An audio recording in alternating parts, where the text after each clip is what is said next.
Hi friends, இன்றைக்கி நம்ம வீடியோவில் அவரைக்காய் வச்சு முட்டை பொரியல் எப்படி செய்யுது அப்படி சொல்லிட்டு பார்க்கலாம். இதுக்கு முன்னாடி நம்ம வீடியோவில் அவரைக்காய் பொரியல் வந்து தேங்காய் வச்சு செஞ்சுருக்கோம். அந்த வீடியோவும் போட்டிருக்கோம். இந்த வீடியோக்கு கீழே டிஸ்கிரிப்ஷனில் கொடுக்குறேன். இது முட்டை போட்டு செஞ்சுருக்கோம். எப்படி செய்யுதுன்னு பார்க்கலாம் வாங்க. அதுக்கு ஒரு பேன் வச்சுக்கோங்க.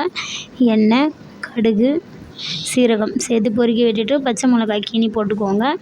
நெக்ஸ்ட்டு கருவேப்பிலை, வெங்காயம் போட்டு இந்த மாதிரி நல்லா மிக்ஸ் பண்ணிக்கோங்க. இப்போ இந்த ஸ்டேஜில் வந்துட்டு நம்ம நறுக்கி வச்சுருக்க தக்காளி இருக்குது இல்லைங்களா, அதையும் சேர்த்து மிக்ஸ் பண்ணிக்கலாம். இப்போ நம்ம வந்துட்டு சால்ட் வந்து லைட்டாக ஆட் பண்ணோம்னா நம்மளுக்கு சீக்கிரமாகவே வந்துட்டு வெங்காயம் தக்காளி மசிஞ்சு வெந்து வந்துடும். அதனால் சீக்கிரம் வந்துட்டு வெந்துடும். பாருங்கள், நல்லா மசிஞ்சிருச்சு. இப்போ நம்ம கட் பண்ணி வச்சுருந்த அவரைக்காய் பொடியை வச்சுருந்தோம் இல்லைங்களா, அதை சேர்த்து மிக்ஸ் பண்ணிக்கலாம். இப்போ மூடி போட்டு அடுப்பு லோ ஃப்ளேமில் வச்சு ஒரு 2 நிமிஷம் குக் பண்ணிக்கோங்க. நல்லா வெந்து வந்துடும். இப்போ இந்த ஸ்டேஜில் முட்டை சேர்த்து மிக்ஸ் பண்ணி அவ்வளோதான், நம்ம வந்துட்டு சர்வ் பண்ணிக்கலாம். நம்மளுடைய அவரைக்காய் முட்டை பொரியல் ரெடி ஆயிடுச்சு. ஸோ ட்ரை பண்ணி பாருங்கள், ரொம்பவே நல்லாயிருக்கும். ட்ரை பண்ணி பார்த்துட்டு எப்படி இருந்துச்சுன்னு எக்ஸ்பீரியன்ஸை கமெண்ட்